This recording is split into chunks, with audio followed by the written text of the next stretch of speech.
Hello everyone, कैसे हो आप सब। एक बार पुनः स्वागत है आप सभी का हमारे अपने YouTube channel Shiv coaching classes पर। दोस्तों आज की इस वीडियो में हम देखेंगे चैप्टर 6 आज हमारा स्टार्ट हो रहा है। देखिए चैप्टर 6 में आज का हमारा जो पहला टॉपिक है वो है अनुलेखन, या इसको हम इंग्लिश के अंदर ट्रांसक्रिप्शन कहते हैं। देखिए अनुलेखन ये ट्रांसक्रिप्शन पेपर में अक्सर पूछा जाता है, इसलिए पेपर के पॉइंट ऑफ व्यू से काफी इंपॉर्टेंट है। देखिए बात करें यदि हम सबसे पहले अनुलेखन की या ट्रांसक्रिप्शन से, तो देखिए डीएनए का एंजाइम की उपस्थिति में आरएनए बनने की जो क्रिया होती है इसी को हम क्या कहते हैं, ट्रांसक्रिप्शन या अनुलेखन कहते हैं। तो देखिए डीएनए से जो आरएनए बनने की पूरी प्रोसेस होती है यह किसकी उपस्थिति में होती है, एंजाइम की उपस्थिति में होती है। और यह प्रोसेस किस एंजाइम की उपस्थिति में होती है, तो यह क्रिया आरएनए पॉलीमरेज एंजाइम की उपस्थिति में होती है। आरएनए पॉलीमरेज एंजाइम की उपस्थिति में होती है।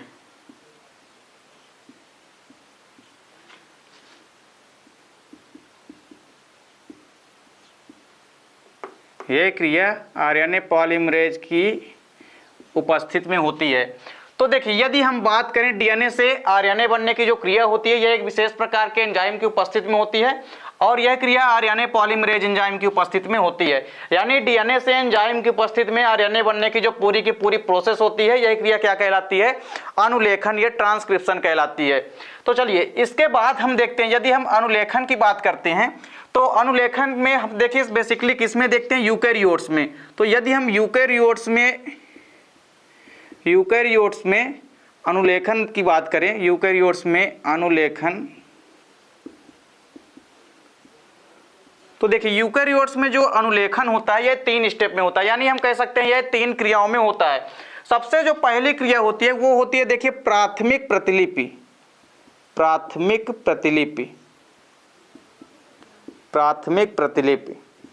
इसके बाद दूसरी क्रिया होती है अतिरिक्त क्रियाएं, इसको हम कहते हैं, इसको हम अतिरिक्त क्रियाएं कहते हैं। अब देखिए इसके बाद जो अगली क्रिया है वो कैसी होती है, वो होती है आरएनए संबंधन। तीसरी स्टेप क्या होती है, आरएनए संबंधन यानी आरएनए स्प्लीजिंग। तो आपको यहाँ पे देखिए यूकेरियोट्स में जो अनुलेखन है ये मुख्य रूप से 3 स्टेप में होता है।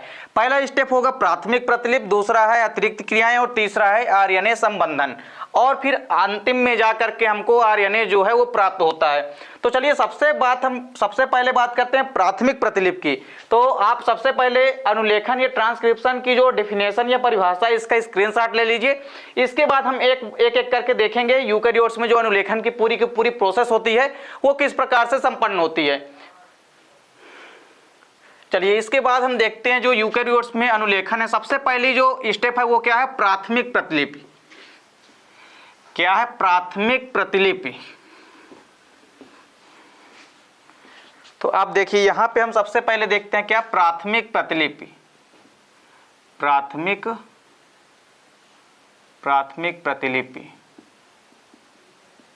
तो इसमें देखिए प्राथमिक प्रतिलिपि में क्या होता है, इसमें मुख्य रूप से निर्माण होता है किसका, एचएन आरएनए का। देखिए प्राथमिक प्रतिलिपि में एचएन आरएनए का निर्माण होता है, और इस एचएन आरएनए को हम बोलते हैं हेट्रोजीनियस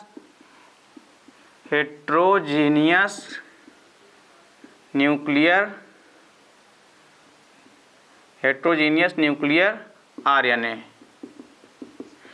तो देखिए इसमें मुख्य रूप से क्या होता है, एचएन आरएनए का निर्माण होता है, और इस एचएन आरएनए का पूरा नाम होता है हेट्रोजीनियस न्यूक्लियर आरएनए। और ये हेट्रोजीनियस न्यूक्लियर आरएनए जो होता है इसमें मुख्य रूप से 2 चीजें होती है।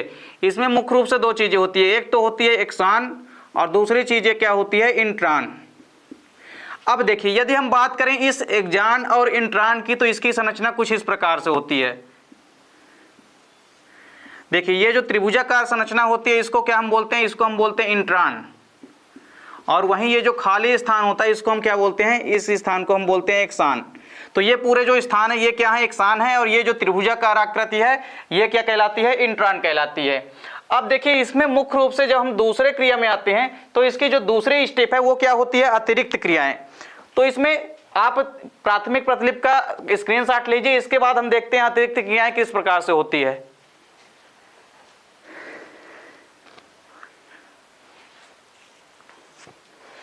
देखिए इस अतिरिक्त क्रियाओं में मुख्य रूप से क्या होता है, अब जो दूसरी स्टेप है या दूसरी प्रोसेस है इसकी, तो देखिए इस अतिरिक्त क्रियाओं में क्या होता है,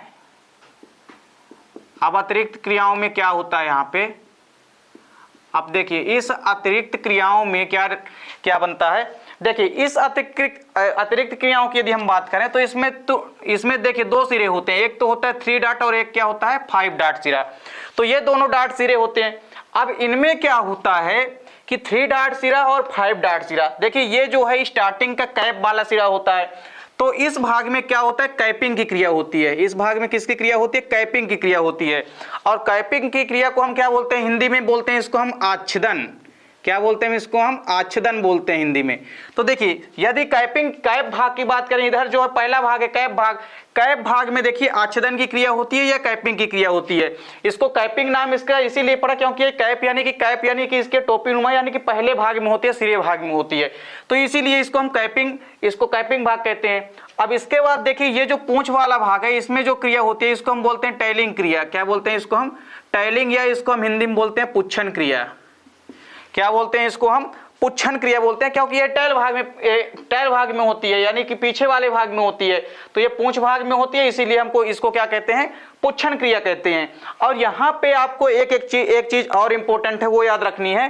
देखिए यदि हम बात करते हैं आच्छादन या कैपिंग क्रिया की, तो इसमें एक एंजाइम होता है, देखिए कौन सा, इसको हम बोलते हैं मेथिल गुआनोसिन ट्राइफॉस्फेट। तो देखिए कैपिंग की क्रिया में ये विशेष प्रकार का एंजाइम जो है, या हम कह सकते हैं एक विशेष प्रकार का जो रीजन है, इस पर ये पाया जाता है। अब देखिए इसके बाद यदि हम बात करें टैलिंग में या पुच्छन की क्रियाओं में, तो पुच्छन की क्रियाओं में देखिए एडिनेलिक एसिड का निर्माण होता है। एडिनेलिक एसिड का निर्माण होता है। एडिनेलिक एसिड का निर्माण होता है। अभी हम आपको केवल यहाँ पे पूरी की पूरी प्रोसेस बता रहे हैं। अब इसके बाद फिर हम आप लोगों को पूरा डायग्राम में यहाँ पे दिखाएंगे कि किस प्रकार से डीएनए से पूरे की पूरी जो प्रोसेस है, इन प्रोसेसों के माध्यम से अंतिम में जाकर के आरएनए का निर्माण होता है। तो अभी खाली यहाँ पे आप प्रोसेस समझिए कि इन प्रोसेस में होता क्या है। तो सबसे पहले जो था वो प्राथमिक प्रतिलिपि है, इसमें क्या होता है, एचएनआरएनए का निर्माण होता है। और दूसरे स्टेप में क्या होता है कि इसमें जो दोनों डाट होते हैं, देखिए डीएनए के जो दोनों डाट हैं, एक 3 डाट और एक 5 डाट। यहाँ पे आपको दिख भी रहा, डीएनए में हमने 2 डाट बना रखा है, 3 एंड सिरा है और एक 5 एंड सिरा है। तो इन दोनों सिरों में यदि हम बात करें तो इनके बीच में देखिए क्या होती है, ये आच्छादन और कैपिंग की क्रियाएं होती है। अब देखिए इनमें जो है तो मेथिल गुआनोसिन ट्राइफॉस्फेट बनता है और इनमें एडिनेलिक एसिड का निर्माण होता है। तो यहाँ पे इस प्रकार की अतिरिक्त क्रियाएं होती है। अब इसके बाद एक आखिरी और अंतिम प्रोसेस क्या होती है, उसको हम बोलते हैं आरएनए संबंधन। क्या बोलते हैं, आरएनए संबंधन। इसका भी आप स्क्रीनशॉट ले लीजिए। इसके बाद हम देखेंगे आरएनए संबंधन या आरएनए स्प्लीजिंग। जल्दी से स्क्रीनशॉट ले लीजिए इसका, फिर हम देखते हैं आरएनए संबंधन। अब देखिए यदि हम बात करें किसकी, आरएनए संबंधन की, अब देखिए यदि हम बात करें किसकी, आरएनए संबंधन की, तीसरा भाग हमारा क्या है, आरएनए संबंधन। आरएनए संबंधन। तो आरएनए संबंधन या इसको हम क्या बोलते हैं, आरएनए स्प्लीजिंग। आरएनए स्प्लीजिंग, देखिए इसको हम आरएनए संबंधन या आरएनए स्प्लीजिंग भी कहते हैं। इस आरएनए संबंधन या आरएनए स्प्लीजिंग का मतलब क्या होता है, देखिए यदि हम बात करें एचएनआरएनए की, तो एचएनआरएनए से, देखिए एचएनआरएनए से इंट्रॉन को हटाने की क्रिया, इंट्रॉन को हटाने की क्रिया क्या कहलाती है, इंट्रॉन को हटाने की पूरी क्रिया क्या कहलाती है, ये कहलाती है आरएनए संबंधन। आरएनए संबंधन कहलाती है। तो देखिए ये हमारा तीसरा स्टेप भी कंप्लीट हुआ। आरएनए संबंधन में क्या होता है, जो एचएनआरएनए होता है, एचएनआरएनए से इंट्रॉन को हटा दिया जाता है। इसके बाद मैच्योर या परिपक्व आरएनए का निर्माण हो जाता है। तो चलिए अब इन तीनों स्टेप को हम यहाँ पे डायग्राम के थ्रू समझते हैं कि किस प्रकार से एक डीएनए से आरएनए का निर्माण होता है। तो देखिए यदि हम बात करें ट्रांसक्रिप्शन या अनुलेखन की, तो डीएनए का एंजाइमों की उपस्थिति में और बेसिकली यहाँ पे आरएनए पॉलीमरेज एंजाइमों की उपस्थिति में आरएनए में बदलने की जो क्रिया होती है वो क्या कहलाती है, अनुलेखन या ट्रांसक्रिप्शन कहलाती है। अब इस पूरी की पूरी प्रोसेस में आप देखिए यहाँ पे आपको क्या दिख रहा है कि यहाँ पे हमने डीएनए बना रखा है और डीएनए का मॉडल वैसे भी डबल हेलिक्स होता है, आपको पता है। तो डीएनए का जो मॉडल होता है इसमें देखिए डबल हेलिक्स या डबल स्ट्रैंड संरचना बनी है। इसमें देखिए जो पहले स्ट्रैंड को इसको हम क्या बोलते हैं, कोडिंग आरएनए बोलते हैं, इसको हम क्या बोलते हैं, कोडिंग डीएनए बोलते हैं। और इसके बाद जो नीचे वाला इसको हम क्या बोलते हैं, टेम्पलेट स्ट्रैंड बोलते हैं या इसको हम टेम्पलेट रज्जु बोलते हैं। अब यहाँ पे हमने क्या देखा कि दो प्रकार से अभिक्रियाएं होती है। अब इस दो प्रकार की अभिक्रियाओं में देखिए क्या होता है। सबसे पहली बात यहाँ पे देखिए क्या होता है। अब देखिए हमने क्या कहा कि जो प्राथमिक प्रतिलिपि होती है, प्राथमिक प्रतिलिपि पहली स्टेप है। इस प्राथमिक प्रतिलिपि में क्या होता है, दो चीजें बनती है, एचएनआरएनए का निर्माण होता है यानी हेट्रोजीनियस न्यूक्लियर आरएनए। इस एचएनआरएनए में क्या होता है कि दो भागे होते हैं, एक्सान और दूसरी होती है इंट्रॉन। तो ये देखिए ये जो भाग है पूरा पूरा भरा हुआ भाग जिसको हम इंट्रॉन कहते हैं और ये खाली वाला भाग क्या है, एक्सान कहलाता है। अब देखिए इसमें होता क्या है, और दो प्रकार से क्रियाएं होती है। हमने क्या कहा कि जो हमारा दूसरा स्टेप था ये 3 डॉट और जब 5 डॉट में हमने आपको समझाया, इसमें हमने क्या बताया कि इसमें दो प्रकार से क्रियाएं होती है। एक साइड क्या होती है, कैपिंग की क्रिया होती है या इसको हम आच्छेदन कहते हैं, वहीं दूसरी साइड इसमें कौन सी क्रिया होती है, पुच्छन की क्रिया होती है। इसमें पुच्छन की क्रिया होती है या इसको हम क्या कहते हैं, इसको हम टेलिंग कहते हैं। तो इसमें अब देखिए क्या होता है, आपको यहाँ पे कैपिंग लिखा दिखाई दे रहा है, मतलब यहाँ पे देखिए ये जो सिरा भाग है इसमें कैपिंग की प्रोसेस हो रही है और कैपिंग की प्रोसेस के थ्रू इसमें किसका निर्माण होता है, इसमें MgPP यानी इसको हम बोलते हैं मेथिल गुआनोसिन ट्राइफॉस्फेट। 3 यहाँ पे फास्फेट समूह दिख रहे हैं यानी ट्राइफॉस्फेट है यहाँ पे, तो मेथिल गुआनोसिन ट्राइफॉस्फेट का निर्माण होता है जब कैपिंग की क्रिया होती है। अब देखिए ये कैपिंग की क्रिया भी किस में होती है, डीएनए के टेम्पलेट स्टैंड में होती है और पूरी की पूरी बेसिकली जो क्रिया ही होती है ये किस पर आधारित है, टेम्पलेट स्टैंड पर होती है। अब देखिए अब इसमें एक्सान और इंट्रॉन परत तो बन जाते हैं। अब इसमें देखिए क्या होता है, जो इंड सिरा होता है जिसको हम क्या बोलते हैं, टेलिंग की क्रिया होती है। यहाँ पे टाइलिन की क्रिया में क्या बनता है, टाइलिन की क्रिया में बनता है एडिनिन एसिड बनता है। अब देखिए इसमें क्या होता है, इस प्रोसेस को हम आरएनए स्प्लीजिंग या आरएनए संबंधन कहते हैं। अब आरएनए संबंधन के प्रोसेस में क्या होता है कि देखिए ये यहाँ पर क्या है, पूरे के पूरे ये क्या है, इसको हम बोलते हैं इंट्रॉन। देखिए ये क्या है, इंट्रॉन, और ये क्या है, ये कहलाते हैं एक्सान। ठीक है, तो अब देखिए एक तो है हमारे पास इंट्रॉन और दूसरा क्या है, एक्सान। तो यहाँ पे क्या होता है कि देखिए आरएनए स्प्लीजिंग का मतलब ही होता है कि एचएनआरएनए से इंट्रॉन को हटाने की क्रिया, यानी यहाँ पे देखिए अब चूंकि इस एचएनआरएनए में इंट्रॉन और एक्सान दोनों हैं, तो देखिए इस क्रिया में क्या होता है, पूरे के पूरे इंट्रॉन जो है यहाँ पे देखिए गोलाकार संरचना दिखाई दे रही है। इसका मतलब है कि यहाँ से आरएनए जो है हट रहे हैं, यहाँ से आरएनए में जो इंट्रॉन की मात्रा है या इंट्रॉन है ये क्या हो रहे हैं, यहाँ से हट रहे हैं। तो अब जब अगले स्टेप में इसमें से इंट्रॉन की मात्रा हट जाएगी तो देखिए आपको यहाँ पे पूरा अंदर एक्सान वर्ग दिखाई दे रहा है, आपको अंदर केवल एक्सान दिखाई पड़ता है, पूरे के पूरे इंट्रॉन जो हैं अब हट चुके हैं यहाँ पे। यानी यहाँ पे आपको पूरा का पूरा जो संशोधित आरएनए है या जिसको हम परिपक्व आरएनए कहते हैं या मैच्योर आरएनए कहते हैं, उसका निर्माण हो चुका होता है। अब देखिए इस पूरी की पूरी प्रक्रिया में और क्या होता है, सबसे पहले तो हमने क्या बताया कि इसमें प्राथमिक प्रतिलिपि का निर्माण होता है जिसमें एचएनआरएनए बनता है, और एचएनआरएनए में दो मुख्य चीजें होती है, एक्सान और दूसरा होता है इंट्रॉन। अब इसके बाद देखिए टेलिंग की क्रिया में क्या होती है, इंट्रॉन को हटाया जाता है, तो टेलिंग की क्रिया में इंट्रॉन हट जाते हैं और लास्ट में जाकर के हमको ये परिपक्व या संशोधित आरएनए हमको प्राप्त हो जाता है। अब ये जो आरएनए प्राप्त होता है यहाँ पे बेसिकली ये जो आरएनए पॉलीमरेज एंजाइम है, तो देखिए आरएनए पॉलीमरेज जो है, आरएनए पॉलीमरेज एंजाइम जो है ये पाए जाते हैं 3 प्रकार के। तो अब यहाँ पे देखिए आप, जैसे मान लीजिए हमको पता है कि जो आरएनए होते हैं वो बेसिकली 3 प्रकार के होते हैं और आरएनए पॉलीमरेज एंजाइम जो है यहाँ पे 3 प्रकार से प्राप्त होते हैं। RNA polymerase enzyme. तो इस आरएनए पॉलीमरेज एंजाइम में क्या होता है, देखिए मुख्य रूप से 3 प्रकार से यहाँ क्रियाएं संपन्न होती है।